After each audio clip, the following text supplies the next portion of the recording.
Hello guys, and welcome back to Joe's Ventures. And today we're doing another episode of our Jurassic World Evolution 2 mod spotlights, where we take a look at some of the wonderful mods people will be making and use them and compare them to their real life fossil counterparts. So today we've got another really awesome pack from Hockow1215, who's covered a lot of the unseen little herbivores, the small herbivores pack, which of course I'll be covering as well. And then we got a couple cool other mods that we'll have a look at. So we're going to be starting off with Dryosaurus. So this is the nominate subspecies. This is Dryosaurus altus. No, what? Yes.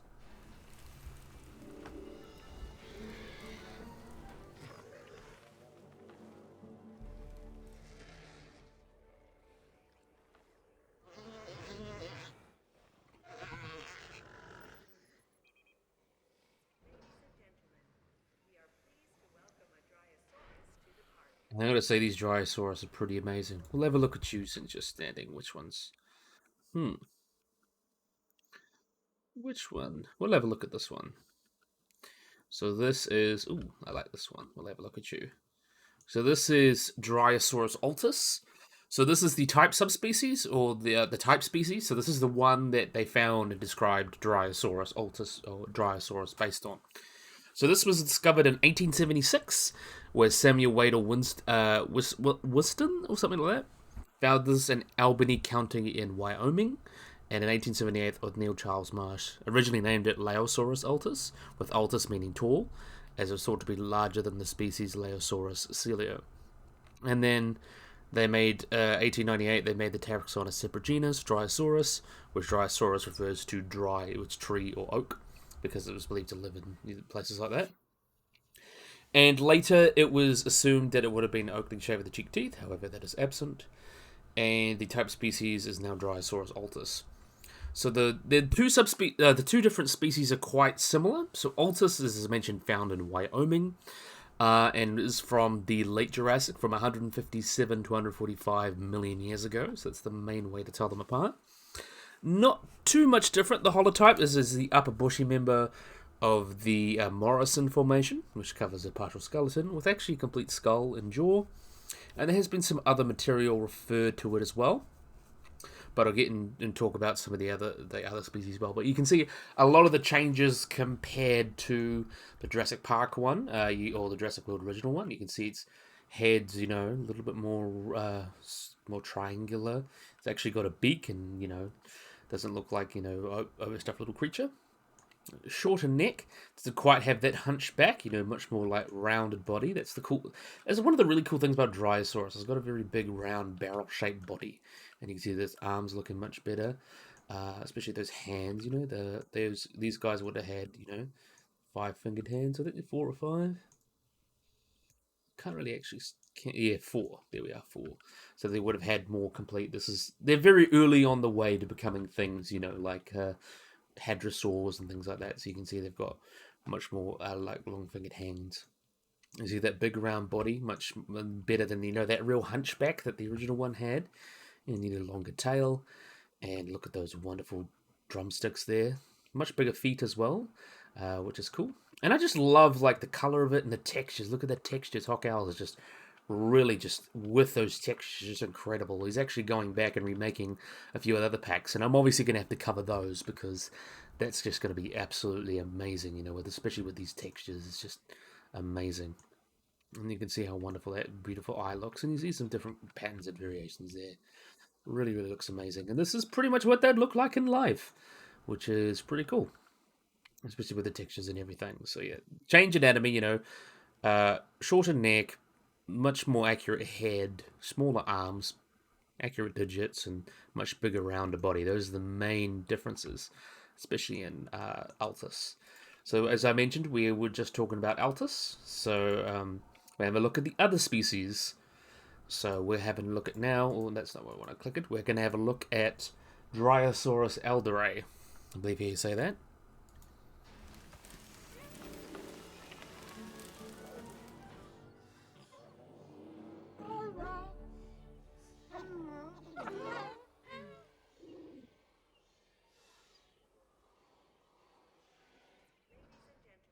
So another group of funky guys.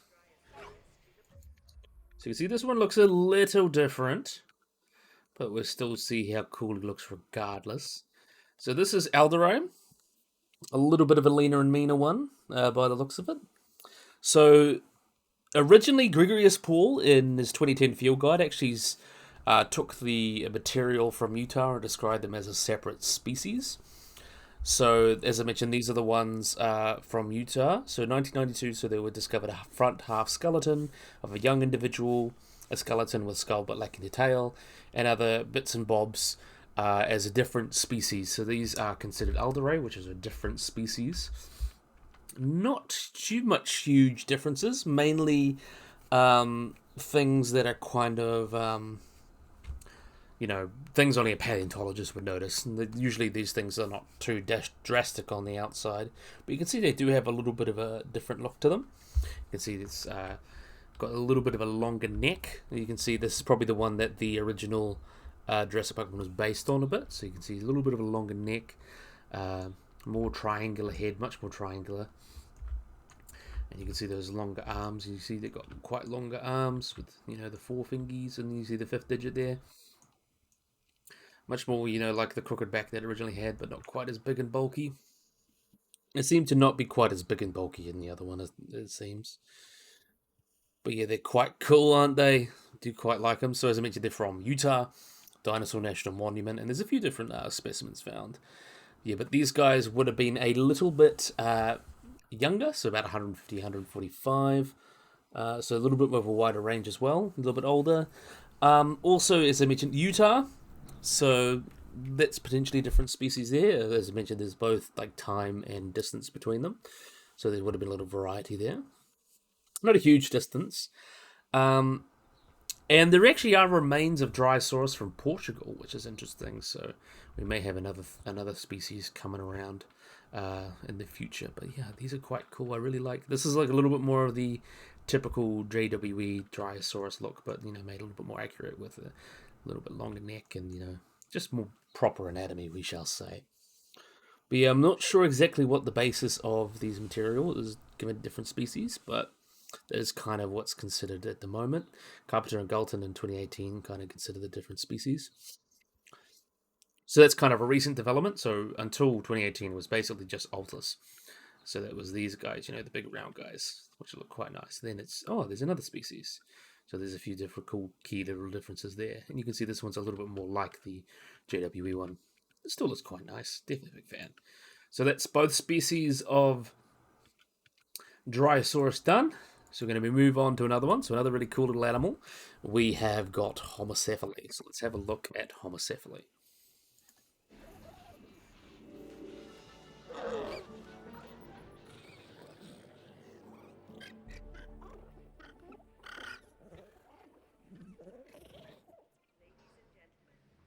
This one actually wasn't too bad originally in terms of its anatomy, so let's just hide the UI. See if we can find one who's a good position. Let's see. I'll have a look at you. Why not? So you can see this is Altus. Not Altus. Homalocephale. So this one was actually mostly spot on, but there are definitely a few changes. They're obviously with the textures, much more accurate textures, not the kind of really smooth looking, ones that from the original game. But you can see the changes to the head there. So just the anatomy is just a lot more accurate to the actual specimens. There was talk about whether Homalocephale was a juvenile of another Asian big Pachycephalosaur. I think it was Prenocephale. But most evidence suggests that it is definitely an adult. It just has a flat-headed, a flat-headed Pachycephalosaur, and we do have Pachycephalosaurs in America. We have Spaghetholus, I believe that's you say its name, but also Pachycephalosaurus. So we do have multiple living together. So it's kind of like small form and a big form. So it is possible. I mean, there's always evidence can upset that, but seems for the most part these guys were definitely adults, not just a young. Like the same story with Dracorex and Stygimoloch, we'll get into that as we cover Pachycephalosaurus. But yeah, you can see some minor changes here. Much more big rounded head. much more rounded. You can see that kind of flat there, so it isn't quite, it comes out like that and like a little shelf, a little bit more rounded. Just tweaks to make it a little bit more accurate. Nice neck. Hey, see the hands have been updated as well. Pronated and got the 5 little fingers. They should have 5 fingers because these guys are actually quite an early split off. You've got that big round body there, and then you've got that tail. You can see that tail's been made much longer. Jurassic World has a knack for making dinosaurs' tails much too short. So that's a good way to cover that. But you can see there's amazing textures. I'm just going to rave about these textures. And then you can see that there. But the main things like the tail's much longer, skull's a little bit better. Just the anatomy's just been updated and changed to much better fit the anatomy. Because like a lot of the Jurassic World ones, especially the frontier ones, are not too far off. They're just more stylized. But yeah, this is pretty spot on. Long enough tail. Homalocephale actually did have quite a long tail. We don't know exactly the full length, but we do have a pretty good idea of like some of the tail. So it seemed to have quite a long tail, which is interesting. But anyway, we will carry on. So that is Homalocephale, another great one done by Hockowl1215. Always a winner there. So let them run off. Make sure they don't interrupt our next animal. So our next animal is one that was originally going to be in the Hadrosauriformes pack, but I think taxonomically it just kind of slipped out of there. It isn't quite in there yet, but next we've got Muttaburrasaurus.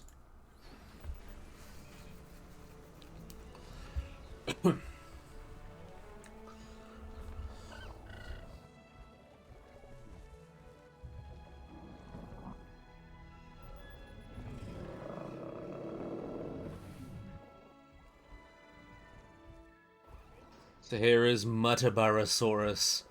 So here's one I am quite excited to talk about. Let's see if you can... Let's see, I want to get this one because I love the colours on this one, like the red and white. They just go so well together.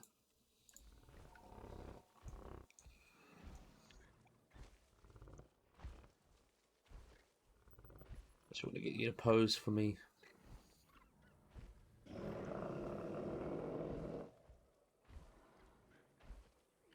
I'm going to do it. You do it for me.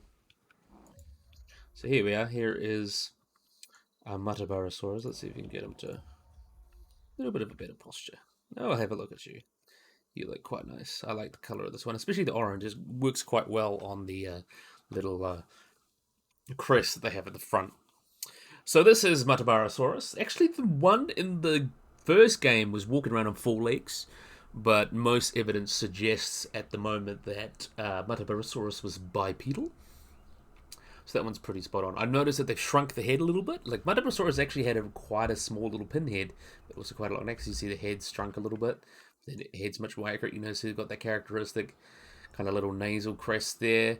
I love that big extension to the beak. I think I'll mention this as well. But a lot of people underestimate the amount of keratin on the beaks of, especially duck-billed dinosaurs, because we do have preserved Eramphitheka, or the keratin covering of a beak, and it is quite extensive. And they wouldn't make them look like a duckbill; they look more like a horse. Especially like Edmontosaurus kind of looks like a horse rather than a duckbill when you put the correct amount of keratin on the beak. But you can see that characteristic kind of crest of the Muttaburrasaurus. We don't know if it did blow up like it did Walking with Dinosaurs, but that is potential. But I like that they put some nice colours there. You also see that kind of little boxy head going on there. A little bit of a longer neck. You also see those arms are a lot thinner than compared, and they don't have all that weird webbing than the base game. You can also see it's got those, starting to become a little bit more like the hooves that we see on later hadrosaurs, but it's not quite there yet. You can see the claws are kind of diminishing, so they really would have had claws on the first 3 digits, I believe, maybe even the second digit. But you can also see, body's much more big and rounded. A lot of the Jurassic World dinosaurs, as I mentioned, they often made a little bit too slim and, hooked, but dinosaurs typically have big, round, oval bodies. You see quite nice there. The legs are also much better, and I think the tail's also been extended a bit, so, make it a little bit more actually accurate to what Muttaburrasaurus would have looked like in life. And they are quite pretty animals. It's nice to see giving all the animals some love, and the textures on it and the colours. I love the little spots. I love like little dot of colour on the nasal horn there. It is quite brilliant. I'm definitely a big fan of that. So Hockel, deserves another really, really nice, round of applause and all that. So yeah, let's let them run off and do their thing. So our last animal for today, part of the this is split into two species, but our last animal from this pack is Pachycephalosaurus. So the first one we'll be looking at is Pachycephalosaurus spinifer. So I'll get into the taxonomy as we let it run out.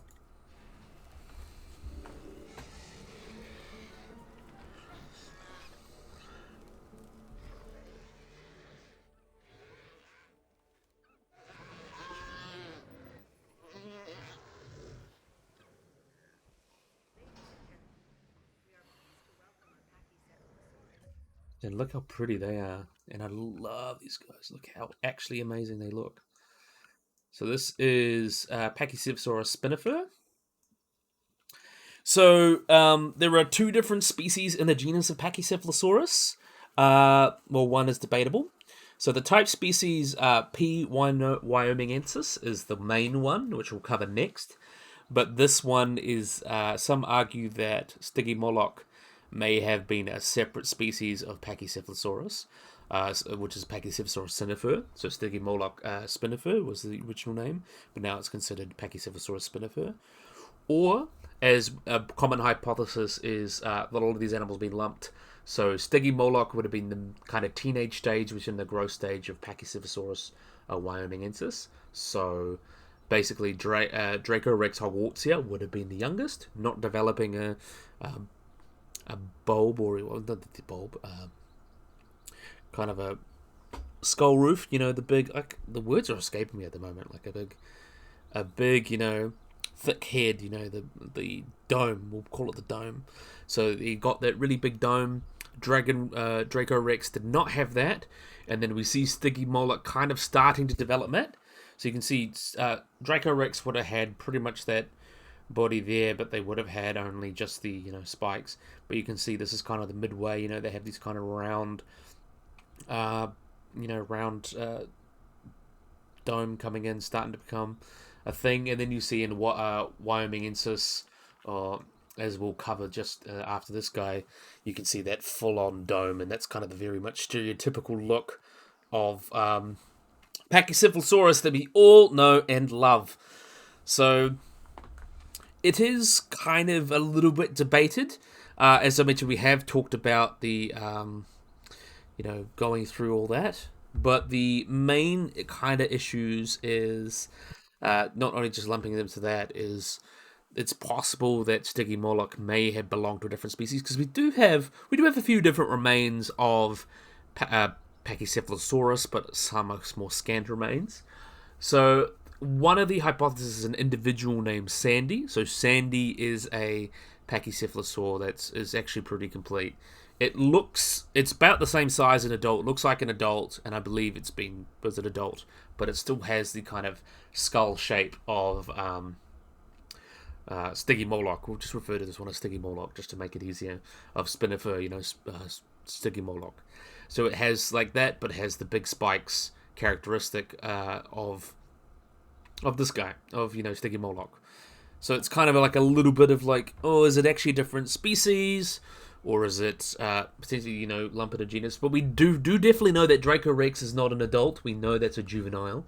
The question is whether Stygimoloch or Spinifer, we'll just call it Stygi, is either its own species, because we do have an adult size kind of Stygimoloch, quote unquote, that just looks like a big Stygimoloch. But then we know that we had some that are growing up, but we also do have the the wyomingensis with the big dome. So its question is whether it grew into. That's kind of the consensus at the moment, is that it definitely was a growth stage, and the individual was definitely growing. It's just whether did Stygimoloch was its own species, and then got bigger, and then still kept the big horns. So there's the different species with the wyomingensis with the big dome, and like very small horns. But then you'd have Spinifer, which was kind of the smaller dome, but the bigger horns. So where there's a different species. But we know that's kind of how they would have developed. But yeah, we don't really have enough specimens to tell. So yeah, we're kind of thinking, even though we know both Stygimoloch and Dracorex are kind of do represent different growth stages, so we know that Stygimoloch is not an adult animal. We know it's a growth stage, but we do. It is possible that we think that, as I mentioned, you could have potentially different species out of that. So the phylogenetic analysis kind of like to look at that, and they agreed because that Dracorex is definitely an genetic morph or an ontomorph. So it's definitely a young one. It's either of Stygimoloch or Pachycephalosaurus instead of a distinct taxon. So it's either or. So it's kind of a little hard to kind of tell, but still, it's really cool to know that.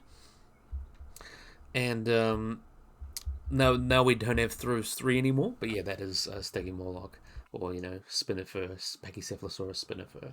So that's the correct taxonomy at the moment, but it's a little bit debated.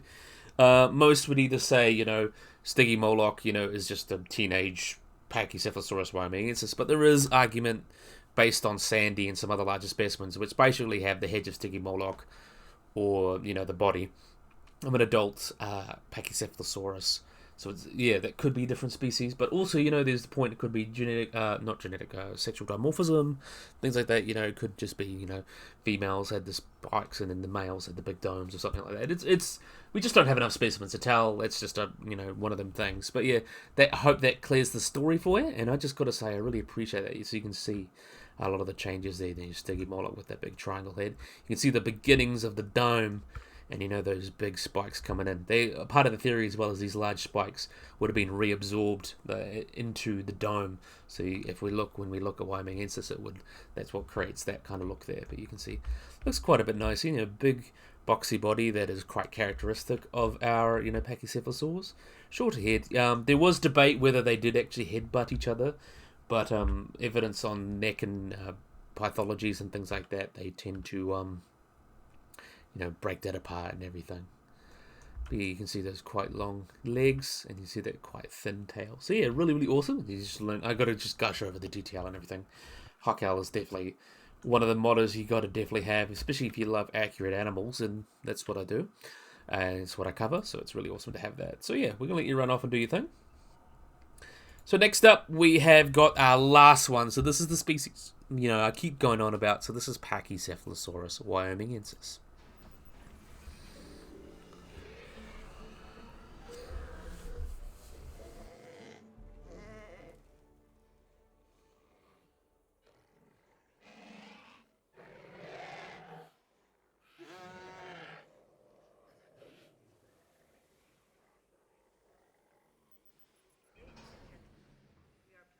Let's see if we can. Oh, the guests. The guests. I don't really care about them. We'll have a look at you. You look quite nice. I like the colours on you. So you can see this is Pachycephalosaurus wyomingensis. So you can see what I mentioned about in the adult there. You can see those. They do have all those little spikes and things like that around the base of their kind of dome, but it's nowhere near as extensive in Stygimoloch or than this big adult there. So you can see that's the adult form. You can kind of see the big image of it. So I'll go back here. So they would have looked flat, like in Homalocephale. So that would have been like Dracorex kind of thing.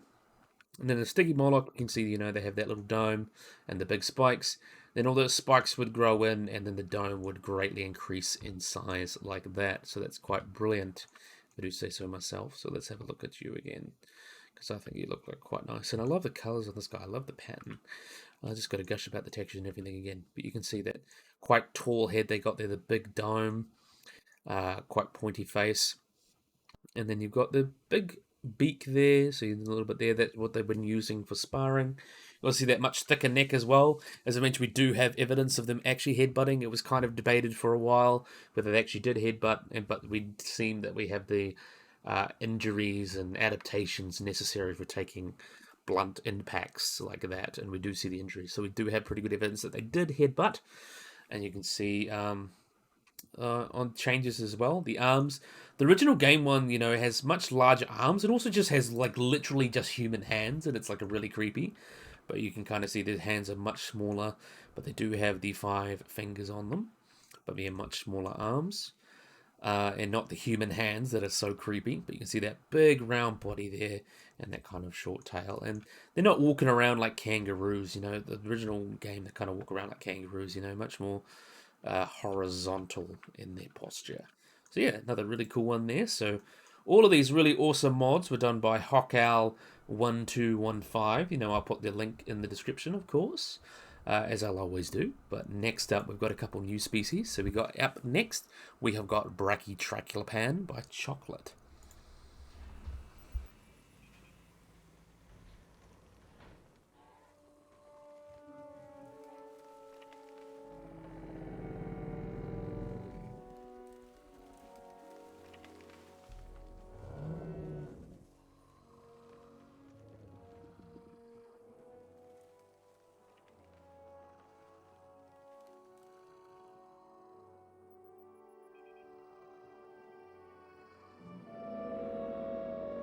I went to the third one.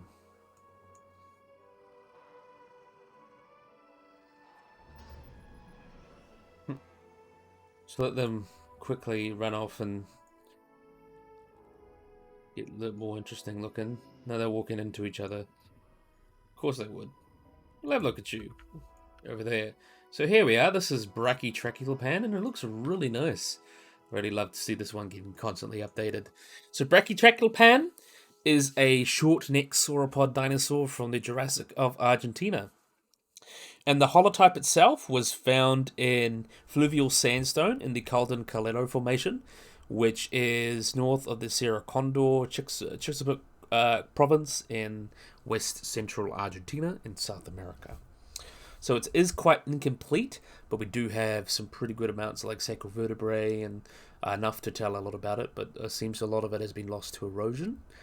And the species name is Brachytrachelopan messai, which is honors Daniel Messer, who was the local shepherd that actually found the remains.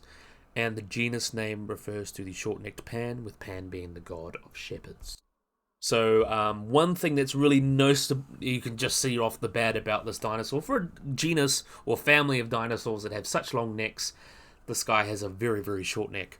So this has got a very short neck. It's actually 40% shorter than other of its relatives, things like the Dryosaurus, so things like, Dryosaurus and Homalocephale. It's actually 40% shorter than those, which are known for their short necks. So it has the shortest neck of any sauropod, and it's believed this is because it needed to occupy a niche that was not occupied in Argentina by other animals, so they took that niche. Because in other areas, they had things like mid-sized ornithopods and stegosaurs, and there didn't seem to be much of that in South America. So they kind of took that niche and became that, mid-level browser. But they are also quite small for a sauropod, so they got to about 10 to 11 meters long and 33 to 36 feet and weighed about 5 tons. And they also noted that there was high amount of fusion in the vertebrae, so it's definitely not just a young sauropod. It is definitely an adult. So it's not a result of, being a young animal. It was an adult when it was died, and so it's definitely an adult animal. And in terms of classification, as I mentioned, it is a Dryosaurus, so it's related to animals such as Amargasaurus and Sauacia from North America. So it seemed to be in that group of Dryosaurus. So they're a very interesting group of kind of short-necked diplodocids, which is quite cool. And as I mentioned as well, they would have been kind of taking that niche. So they didn't have the long necks like the Diplodocus, the Brachiosaurus, or the Pachycephalosaurus.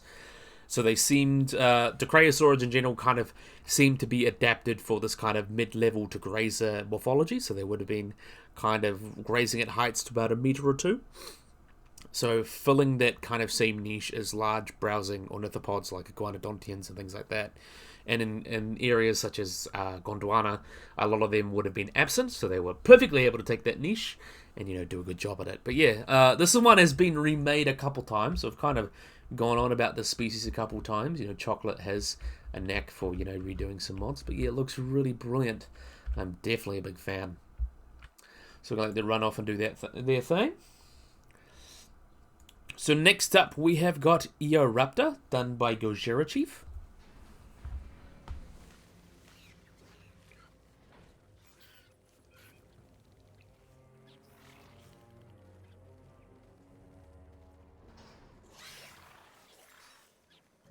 That's a really, really cute little guy. So this is Eoraptor. So Eoraptor is a genus of small, lightly built basal sauropodomorph dinosaur. So I don't think you guys would notice a lot of that.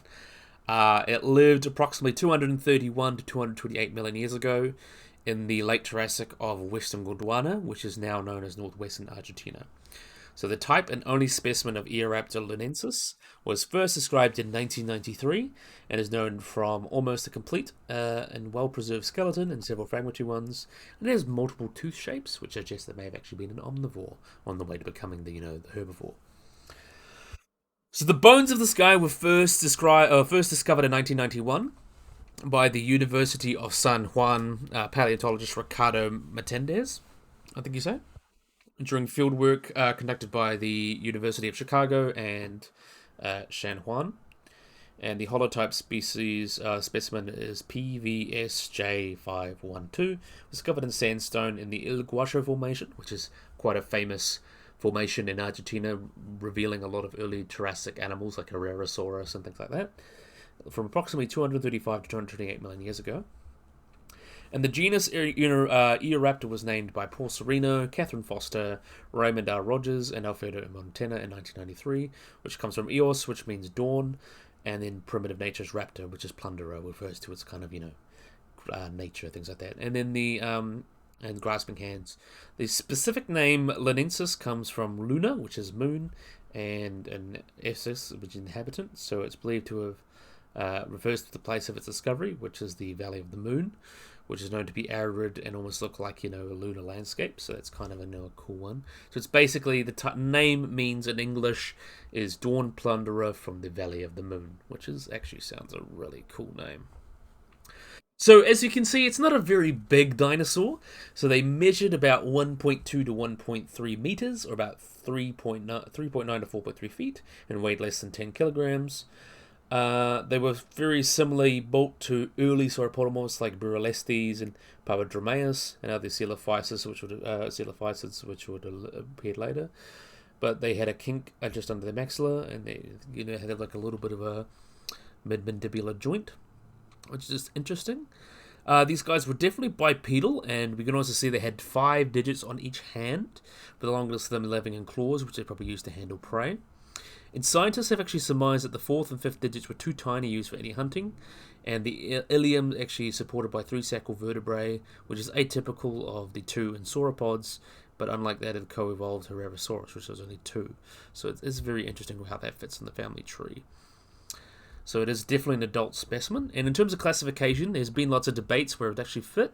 Its age was determined by several factors, as it kind of lacked, a lot of adaptations for a lot of later groups of dinosaurs.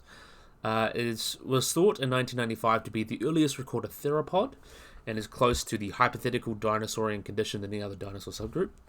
And then the precise placement in Dinosauria is kind of, we don't know exactly. It was often considered kind of related to Demonosaurus, and is thought to be a theropod. But then furthers actually looks at more transitional, so it may actually be further support them as a basal theropod, and not a basal saurischian or basal sauropodomorph. But most studies onwards of 2012 have considered them an early sauropodomorph rather than a theropod. So it is kind of, neither here nor there.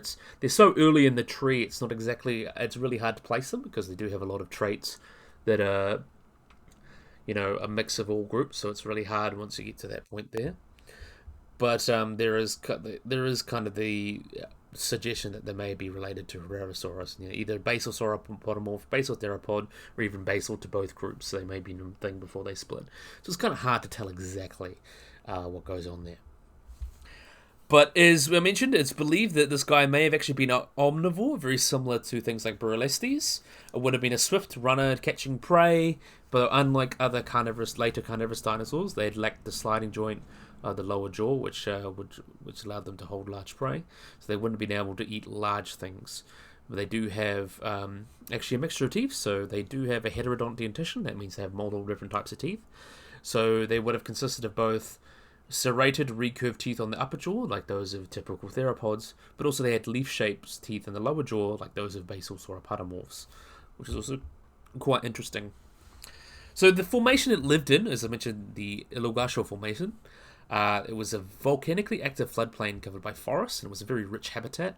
Another animal that's quite common, as I mentioned, Herrerasaurus, but there wasn't actually a lot of dinosaurs. During the Jurassic, there was all sorts of kind of weird achosauromorphs, kind of ruled the roost, but also Dicynodonts and things like that.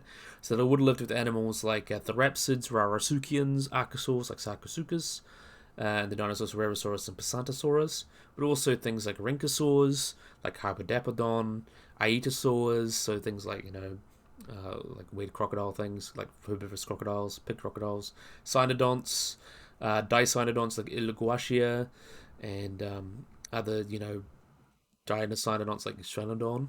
So these guys would actually, the non-dinosaurian herbivores would be much more common, and it was really only Herrerasaurus and a couple other animals, that were dinosaurs. Dinosaurs were nowhere near as common in the Jurassic as they were in, the Jurassic and the Cretaceous. But yeah, quite cool. Another cool animal to talk about. Another great animal by Gojira Chief. So let's let them run off and do their thing. So next up, we've got, last but certainly not least, we've got Thanatotheristes, done by Jojo Chess.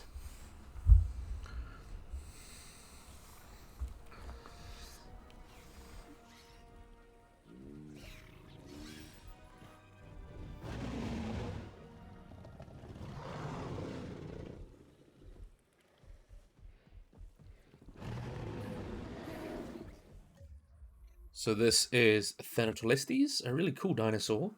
So Thanatotheristes, which means reaper by death, or literally death harvester, is a genus of Tyrannosaur coming from the late Cretaceous of Laramidia from about 80.1 to 79.5 million years ago. The genus itself only contains one species, Thanatotheristes degrutium, which is fossils have been found in the Foremost Formation in Canada and would have lived with animals such as Uniceratops and Homalocephale. So the holotype itself is a right maxilla, right jugal, and some bits of the skull, and the length of the skull was approximately about 800 millimeters in life. It is smaller than its close. It is a relative of Daspletosaurus, or is potentially Daspletosaurus itself, but we'll get into that. It was smaller than Daspletosaurus, but its holotype actually showed it was not mature at the time, so it could have been, still growing. And the specimen itself is based solely on the right maxilla and was found in the 12-mile coal in the Herestanes on the Foremost Formation.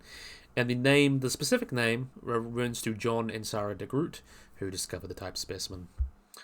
So it is, as mentioned earlier, only known from that. And based on, looking at anatomy, it seems to be about 8 meters in length, so not as huge as things like Daspletosaurus, but as we mentioned, it was still growing, so it could have gone a bit bigger than that. The formal description of this species erected a new clade within Tyrannosauridae, Daspletosaurinae. So it's believed to be sister to things like Tyrannosaurinae, so things like Tarbosaurus, Eugenotyrannus, and everyone's favorite Tyrannosaurus rex. But this group of Daspletosaurinae includes Thanatotheristes and the 3 different species of Daspletosaurus in that genus. And the existence of Daspletosaurinae shows that there was geographic segregation of clades within Tyrannosauria. So there was a clade of Brachytrachelopan, and then a clade formed by Lythronax and Tetraphonius, living in south of Laramidia, and then Albertosaurinae and Daspletosaurus occurring in Canada and the northern US, which is quite cool.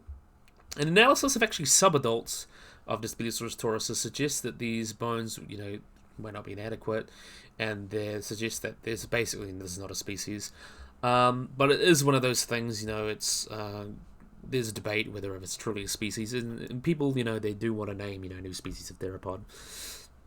But yeah, it is possible that this could just be a specimen of Daspletosaurus, maybe not even a different species, and the features that they tried to use to distinguish it may not be true, or may not be actually diagnostic. So yeah, but still a nice animal to have regardless, and Jojo Chess, did a good job making it. So yeah, this is a little bit shorter one today, I think, but we've still got a really good look at some awesome mods, especially, the small species or the small herbivores mod. It was really cool to have something like that, because a lot of those get neglected, and I love getting to talk about, some of the interesting things that happens in paleontology.